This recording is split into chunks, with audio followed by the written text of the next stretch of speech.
أعوذ بالله من الشيطان الرجيم بسم الله الرحمن الرحيم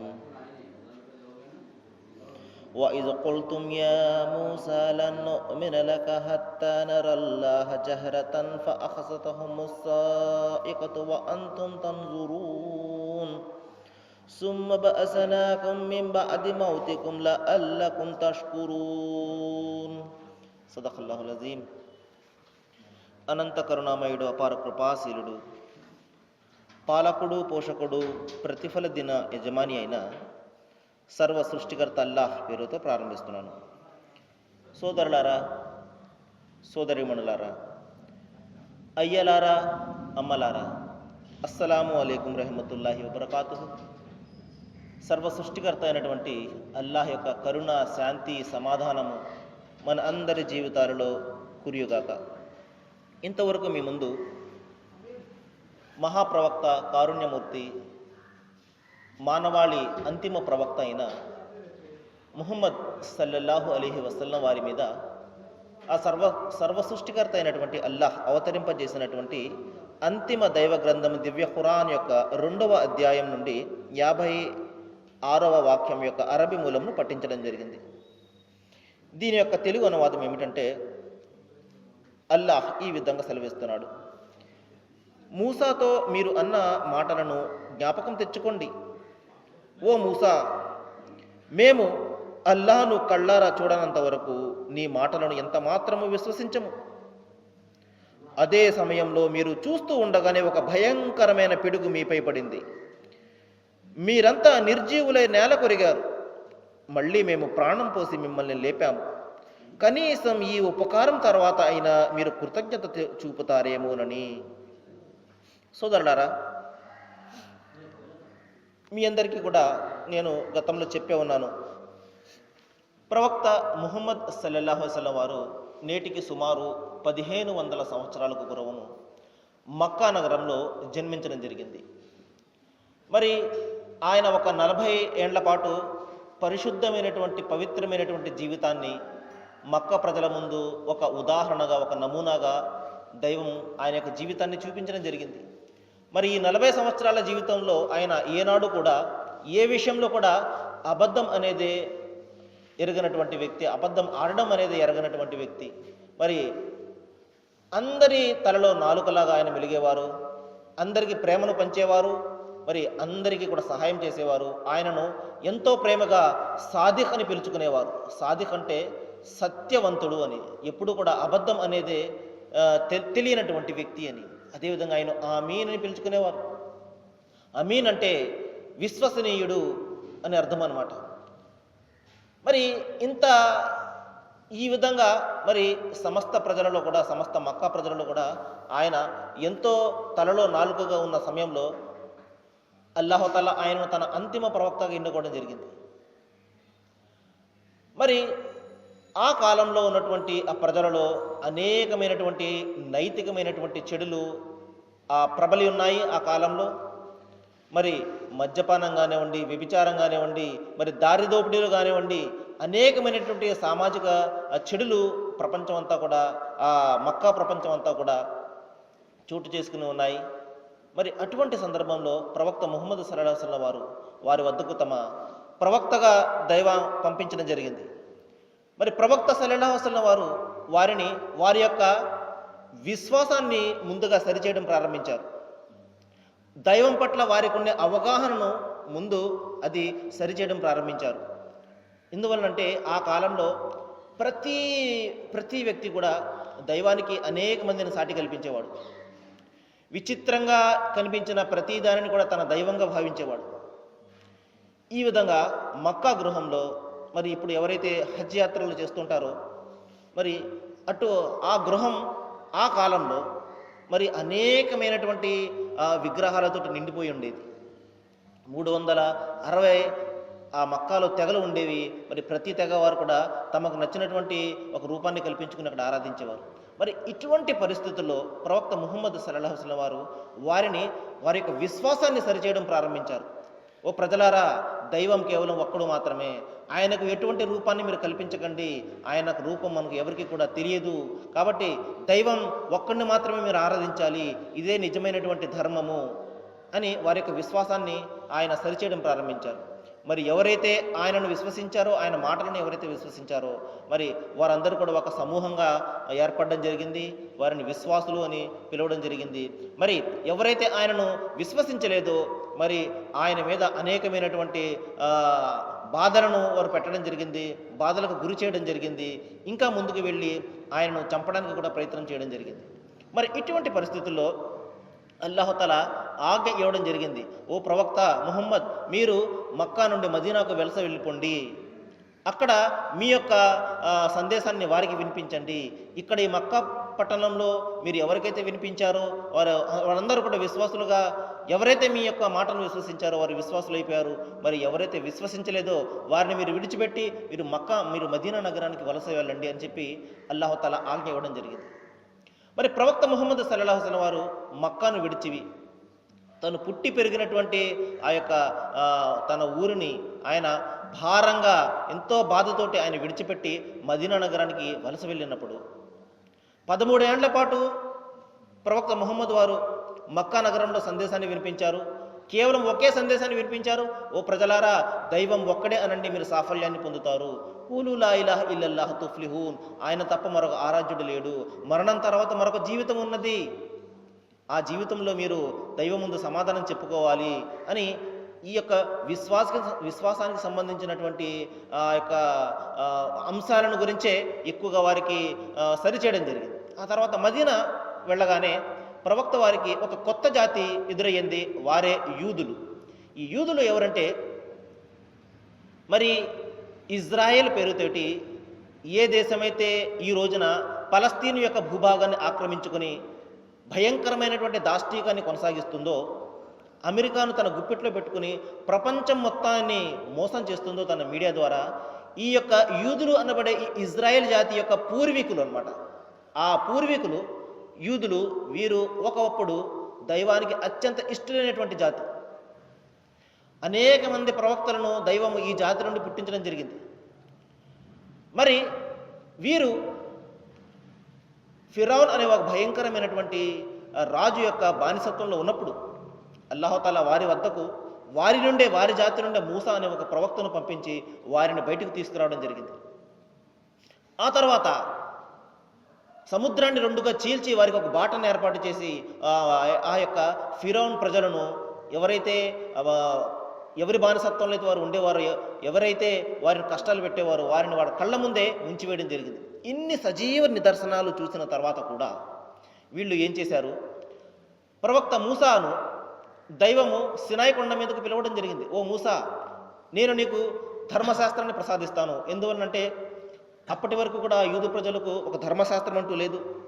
ధర్మశాస్త్రం ఏ విధంగా జీవితం కొనసాగించాలి, వారి ఆరాధనలు ఏ విధంగా ఉండాలి, ఈ విధంగా సామాజిక జీవితం ఏ విధంగా ఉండాలి, ఇవన్నీ కూడా సూచించడానికి నిర్దేశించడానికి ఒక ధర్మశాస్త్రాన్ని నేను ప్రసాదిస్తాను, మీరు రండి అని మూసాను పిలవగానే మూసా దైవం వద్దకు వెళ్ళగానే ఈ పక్కన ఈ ప్రజలు ఏం చేశారు అంటే ఒక ఆవుదూడను తమ యొక్క ఆరాధ్య దైవంగా చేసుకున్నారు. చూడండి ఎంత భయంకరమైనటువంటి తప్పును వారు చేశారు. ఎందువల్లంటే వారి కళ్ళ ముందు చూస్తూనే ఉన్నారు. అనేక శతాబ్దాల పాటు ఫిరౌన్ యొక్క బానిసత్వంలో మగ్గిపోయిన వారిను బయటకు తీసుకొచ్చింది ఆ ఆవుదూడ కాదు. అదేవిధంగా సముద్రాన్ని రెండుగా చీల్చి వారికి బాటను ఏర్పాటు చేసి కళ్ళ ముందు ఫిరౌన్ ప్రజలు ముంచివేసింది ఆ ఆవుదూడ కాదు. మరి ఇటువంటి సజీవ నిదర్శనాలు కళ్ళారా చూసినప్పటికీ కూడా మరి ఏమాత్రం వారి మాటను కూడా వినిపించుకోలేని, తిరిగి సమాధానం కూడా పలకలేనటువంటి ఒక మూగ జీవిని వారు తమ ఆరాధ్య దైవంగా, దైవానికి సమానంగా నిలబెట్టడం అనేది ఎంత అవివేకమైనటువంటి పని ఒకసారి చూడండి. మరి ఇటువంటి అవివేకమైన పనిని చూసి దైవం భయంకరమైనటువంటి వారి మీద కోపాన్ని ప్రదర్శించడం జరిగింది. మీలో ఇటువంటి ఎవరైతే తప్పు చేశారో వారిని సంహరించండి అని చెప్పేసి మూసా వారిని ఆజ్ఞాపించడం జరిగింది. ఆ తర్వాత మూసా ప్రవక్త వారికి దైవము తౌరాత్ను ప్రసాదించడం జరిగింది.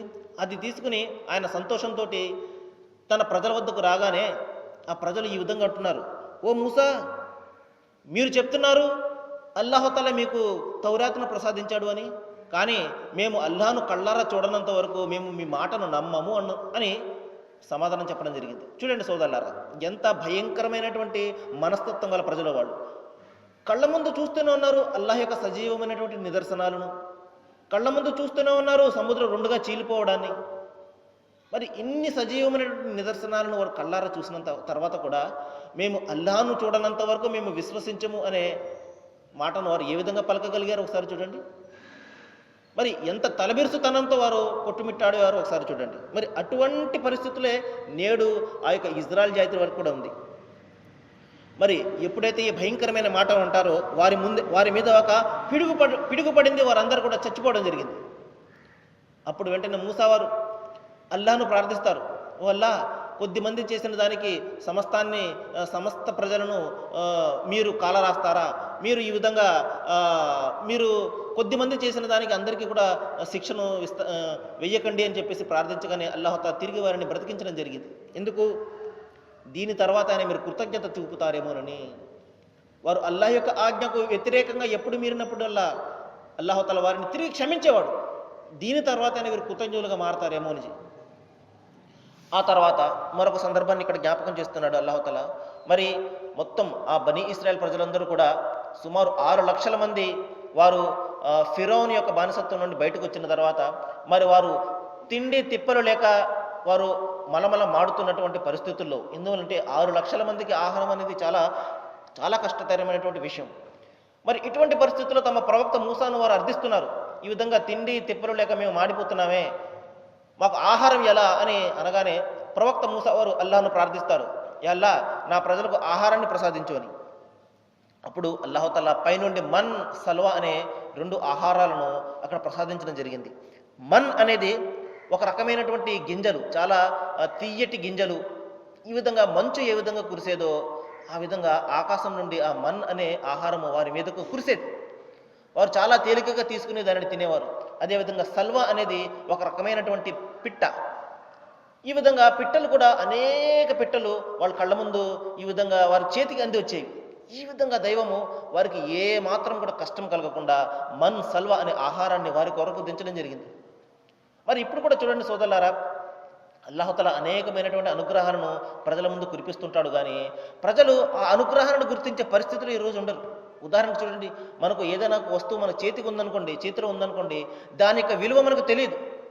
మరి ఆ వస్తువు పోయిందనుకోండి, దాని గురించి ఎంతగానో బాధపడుతుంటాం.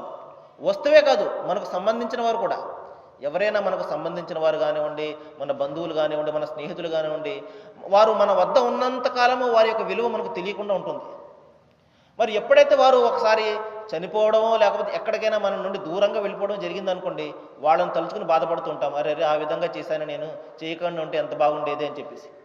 కాబట్టి సహజంగా మనిషి తన చేతిలో ఏదైతే ఉన్నదో, తనకు అందుబాటులో ఏదైతే ఉన్నదో దాని యొక్క విలువ ఎప్పుడు కూడా తెలుసుకోలేడు. ఈ విధంగా వారు ఏమాత్రం కష్టపడకుండా దైవం వారికి మన్, సల్వా అనే ఆహారాన్ని ఆకాశం నుండి దించడం జరిగింది. అప్పుడు అల్లాహ్ తాలా ఈ విధంగా ఆజ్ఞాపించాడు, ఓ ఇజ్రాయెల్ ప్రజలారా, మేము మీకు పరిశుద్ధమైనటువంటి ఆహారాన్ని ప్రసాదిస్తున్నాము, మీరు వీటిని నిస్సంకోచంగా తినండి, కానీ అల్లాహకు కృతజ్ఞులుగా ఉండండి. చూడండి ఎంత సహజమైనటువంటి కోరికను ఆ దైవం కోరుతున్నాడు మానవుల నుండి. ఏమండి, ఒక తండ్రి తన కుమారునికి అనేక విధాలుగా ఉపకారాలు చేస్తుంటాడు. ఏ ప్రత్యుపకారంగా ఏది కూడా ఆశించడు, కానీ ఒకటి ఆశిస్తాడు. అదేమిటంటే, ఈ కుమారుడు తండ్రిగా నా యొక్క గౌరవం నిలపాలి, నన్ను తండ్రిగా ఆదరించాలి, నన్ను తండ్రిగా అతను అంగీకరించాలి. ఇది కనీసమైనటువంటి కోరిక. అల్లాహ్ కూడా ఇదే కోరుతున్నాడు సోదరులారా. ఆయన మనను ఆహారం పెట్టాలనో, మనకు నైవేద్యాలు పెట్టాలనో, మనకు ప్రసాదాలు పెట్టాలనో ఆయన కోరడం లేదు. ఎందుకంటే ఇవన్నీ కూడా మనిషికి కావాలి. మనిషి బలహీనుడు కాబట్టి అతనికి ఆకలిస్తే తింటాడు, అతనికి అలసిపోతే నిద్రపోతాడు. కానీ అల్లాహకు, ఆ దైవానికి ఇవన్నీ కూడా అతీతంగా ఉండేవాడే దైవం అన్నమాట. కాబట్టి మనం ఆహారం పెట్టాలనో, లేకపోతే మనం ఏదైనా చేయాలనో, మనం ఆయనకి మసీదులు కట్టించాలనో, గుళ్ళు కట్టించాలనో, లేకపోతే చర్చిలు కట్టించాలనో ఆయన ఎంత మాత్రం కూడా కోరుకోడు. ఆయన కోరుతున్నది ఒకటే, అదేమిటంటే ఈ మానవాళి అంతా కూడా నా అనుగ్రహాలు పొందుతున్నారు కాబట్టి ప్రతిఫలంగా నాకు కృతజ్ఞత తెలపాలి. ఇదే కోరుతున్నాడు. నన్ను ఒక్కడిని మాత్రమే దైవంగా అంగీకరించాలి, నన్ను ఒక్కడిని మాత్రమే ఆరాధించాలి. ఎందువల్లంటే నేను ప్రసాదిస్తున్నాను కాబట్టి దానికి ప్రతిఫలంగా కృతజ్ఞత నాకు మాత్రమే తెలపాలి. ఇదే దైవం కోరుతున్నటువంటి, అల్లాహ్ కోరుతున్నటువంటి సహజమైనటువంటి కోరిక. కానీ మనిషి ఈరోజు ఏం చేస్తున్నాడు సోదరులారా? అనంతమైన అనుగ్రహాలు పొందుతూ పొందుతూ పొందుతూ కూడా కృతజ్ఞతలు వేరే వారికి చెల్లిస్తున్నాడు. చూడండి ఎంత భయంకరమైనటువంటి తప్పు మనిషి ఈ రోజున చేస్తున్నాడు. సహజమైనటువంటి కోరిక, దైవం యొక్క కోరికను కూడా మనిషి ఈ రోజున అంగీకరించలేకపోతున్నాడు. భావిస్తున్నాడు తను ఎవరినైతే ఆరాధిస్తున్నాడో ఆయనే దైవము, ఆయనే నాకు ఇస్తున్నాడు అని చెప్పేసి భావిస్తున్నాడు. కానీ ఒక్క క్షణం కూడా మనిషి ఎంత మాత్రం కూడా ఆలోచించడం లేదు. ప్రకృతిని చూసి పరవశించిపోతున్నాడు. కానీ ఆ ప్రకృతిని ప్రసాదించినటువంటి ఆ యొక్క దైవాన్ని, అల్లాహ్ను మాత్రం గుర్తించలేక ఈ రోజున గుడ్డితనంతో మెలుగుతున్నాడు. మరి అల్లాహుతాలా చివరిగా ఒక మాట చెప్తున్నాడు, ఈ విధంగా వారు నా నుండి దూరంగా వెళ్ళిపోయి, నా ఆజ్ఞకు వారు దూరంగా వెళ్ళిపోయి నాకు ఏమాత్రం కూడా నష్టం కలిగించడం లేదు, నాకు ఏమాత్రం కూడా అన్యాయం కలిగించడం లేదు. చూడండి సోదరులారా, ఇప్పుడు మనం ఆకాశం మీద ఉమ్మి వేసామనుకోండి, ఎవరి మీద పడుతుంది? మన మీద పడుతుంది. అదేవిధంగా మనము ఆ యొక్క సృష్టికర్త అయినటువంటి అల్లాహ్ను అంగీకరించలేకుండా, ఆయన గుర్తించకుండా ఉన్నామనుకోండి, దానివల్ల కలిగే పర్యావసానము, దానివల్ల కలిగే నష్టము అది మనకు మాత్రమే.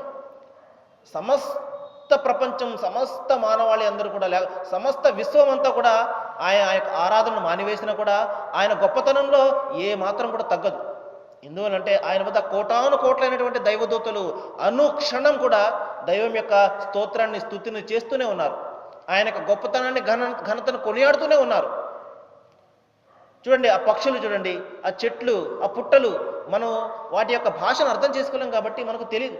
కానీ సృష్టిలోని ప్రతి చిన్న వస్తువు కూడా ఆ యొక్క అల్లాహ్ యొక్క స్తుతిని, దైవం యొక్క స్తోత్రాన్ని చేస్తూనే ఉన్నది.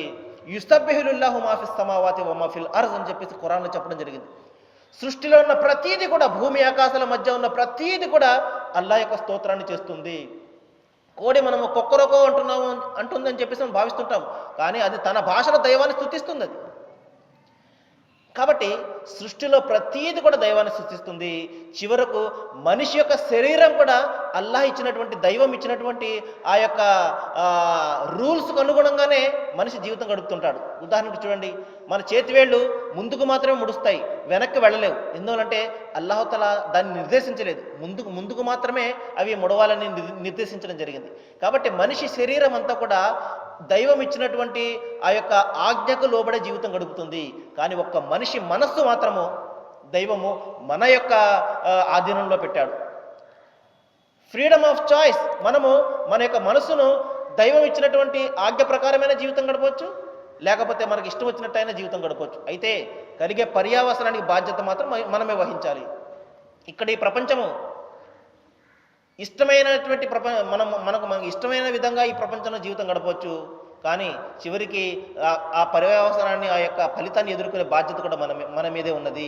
కాబట్టి ఇక్కడ మీరు నాకు ఎంత మాత్రం కూడా అన్యాయం కలిగించడం లేదు, మీరు నా నుండి దూరంగా వెళ్ళిపోయి దీనివల్ల కలిగే నష్టము మీకు మాత్రమే, కానీ మీకు మాత్రమే మీరు అన్యాయం చేసుకుంటున్నారు అని ఇక్కడ చాలా స్పష్టంగా దైవం చెప్పడం జరిగింది.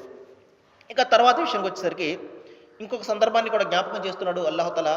మీరు జ్ఞాపకం తెచ్చుకోండి, మేము మీతో ఈ విధంగా అన్నాము, మీరు ఈ నగరంలో ప్రవేశించండి, అక్కడ పండే పంటలను మీ ఇష్టానుసారంగా తృప్తిగా తినండి. కానీ మీరు వినమ్రులే తలవంచుతూ ఈ నగర ద్వారంలోనికి ప్రవేశించండి, హిత్తతున్ అంటూ ముందుకు సాగండి. అప్పుడు మేము మీరు చేసిన తప్పులను మన్నిస్తాము, సజ్జనులను అధికంగా మేము అనుగ్రహిస్తాము.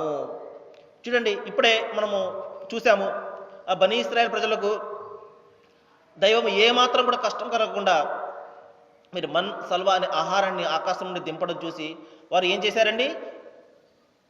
తన ప్రవక్త మూసాకు ఒక ఫిర్యాదు చేయడం మొదలుపెట్టారు. అదేమిటంటే, ఒకే రకమైనటువంటి ఆహారాన్ని తిని మాకు బోరు కొడుతుంది, ఈ విధంగా తినలేకపోతున్నాము, మాకు రకరకాల కాయగూరలు ఇవన్నీ కూడా కావాలి, పప్పు దినుసులు కావాలి అని చెప్పేసి తమ ప్రవక్తను అడగడం జరిగింది. అప్పుడు ప్రవక్త మూసా వారు ఈ విధంగా అనడం జరిగింది, ఏమాత్రం కష్టం కలగకుండా అల్లాహుతఆలా మీకు పైనుండి ఆహారాన్ని కల్పిస్తున్నాడే, ఇది సరిపోవడం లేదా మీకు? మరి ఉన్నతమైన దాని బదులుగా మీరు అల్పమైన దాన్ని కోరుతున్నారా? అయితే మీరు ఒక అల్లాహ్ను ప్రార్థించడం జరుగుతుంది మూసా వారు. ఇప్పుడు అల్లాహుతఆలా సమాధానంగా ఈ విధంగా చెప్తున్నాడు, ఒక పట్టణాన్ని చూపించి ఆ పట్టణానికి వెళ్ళండి, అక్కడ మీకు అన్నీ కూడా దొరుకుతాయి అని ఇక్కడ చెప్పడం జరిగింది. ఇన్షాల్లా దైవం తలిస్తే దీని గురించి మరిన్ని వివరాలు నేను రేపు చెప్పడానికి ప్రయత్నం చేస్తాను. సోదరులారా, దైవ గ్రంథము మీ ముందు చదివి వినిపించడంలో ప్రధాన ఉద్దేశం ఏమిటంటే, ఈ యొక్క గ్రంథము దివ్య ఖురాను సమస్త మానవాళి కోసం అవతరించినటువంటి గ్రంథము. ఈ యొక్క దైవ గ్రంథాన్ని దైవదాసులకు అందజేయడం అనేది ముస్లింలుగా ఒక విశ్వాసిగా మా బాధ్యత. కాబట్టి ఈ గ్రంథాన్ని మీ ముందు చదివి వినిపిస్తున్నాము. మరి నేను అల్లాహకు దువా చేస్తున్నాను, ఏ విషయాలైతే నేను మీ ముందు ప్రస్తావిస్తున్నానో వీటి మీద ఇంకా మనము బాగా ఆలోచన చేసుకోవాలని, జ్ఞానాన్ని పెంచుకోవాలని, మన దైవం పట్ల మనకున్నటువంటి అపోహలన్నీ కూడా మనం తొలగించుకుని పరిశుద్ధమైనటువంటి పవిత్రమైనటువంటి మనస్సుతోటి మనము ఆ ఏకైక దేవుణ్ణి మాత్రమే ఆరాధించాలని, అల్లాహుతాలా మీకు నాకు మనందరికీ కూడా మంచి చేయాలని నేను వేడుకుంటూ ముగిస్తున్నాను. ఆఖిరు దవానా అల్హమ్దులిల్లాహి రబ్బిల్ ఆలమీన్.